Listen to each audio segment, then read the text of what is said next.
భారతీయులకి బంగారం అంటే ఎంత ఇష్టం ఉందో అందరికీ తెలుసు. ముడి చమురు తర్వాత భారత్ ఎక్కువగా దిగుమతి చేసుకునే వస్తువుల్లో బంగారం రెండో స్థానంలో ఉంది. ఇళ్లలో భద్రత కోసం దాచిన బంగారం దేశ ఆర్థిక వ్యవస్థకి కూడా ఉపయోగపడేలా మారాలన్న ఆలోచన మంచి ప్రయత్నమే. కానీ ప్రజల్లో నమ్మకం, అవగాహన, సరైన ప్రోత్సాహం పెరగకపోతే ఇలాంటి స్కీమ్స్ పూర్తి స్థాయిలో విజయవంతం కావడం కష్టమే అని ఈ కథనం చెబుతోంది. కానీ ఇంట్లో నిలువగా ఉన్న వేల టన్నుల బంగారాన్ని దేశ ఆర్థిక వ్యవస్థకి ఉపయోగపడేలా మార్చాలన్న కేంద్ర ప్రభుత్వ ప్రయత్నం ఆశించిన స్థాయిలో ఫలితం ఇవ్వలేదు. ఇప్పుడు ఈ విషయం మళ్లీ చర్చకి వచ్చింది. భారత్లో అమలు చేసిన గోల్డ్ మానిటైజేషన్ స్కీమ్ ద్వారా 2025 నవంబర్ వరకు కేవలం 39 టన్నుల బంగారం మాత్రమే డిపాజిట్ గా వచ్చింది. దేశవ్యాప్తంగా ప్రజల దగ్గర ఉన్నట్లు అంచనా వేసిన 34,000 టన్నుల బంగారంతో పోలిస్తే ఇది చాలా చిన్న భాగం మాత్రమేనని మనీ కంట్రోల్ కథనం విశ్లేషిస్తోంది.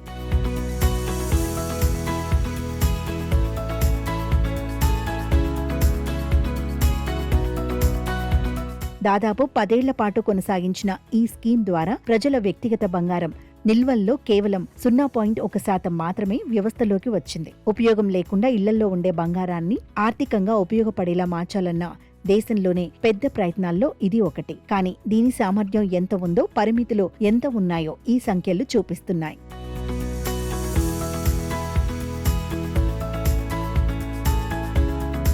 ప్రపంచ ఆర్థిక అనిశ్చితి పరిస్థితుల్లో విదేశీ మారక ద్రవ్యాన్ని ఆదా చేయాలని ప్రధాని నరేంద్ర మోదీ మే 10న ప్రజలకు విజ్ఞప్తి చేశారు.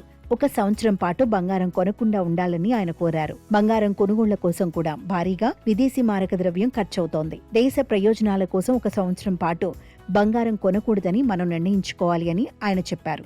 వాణిజ్య మంత్రిత్వ శాఖ గణాంకాల ప్రకారం 2025-26 ఆర్థిక సంవత్సరంలో భారత్ బంగారం దిగుమతులు 24% పెరిగాయి. దీనివల్ల దేశానికి సుమారు $72 బిలియన్ విదేశీ మారక ద్రవ్యం ఖర్చయింది.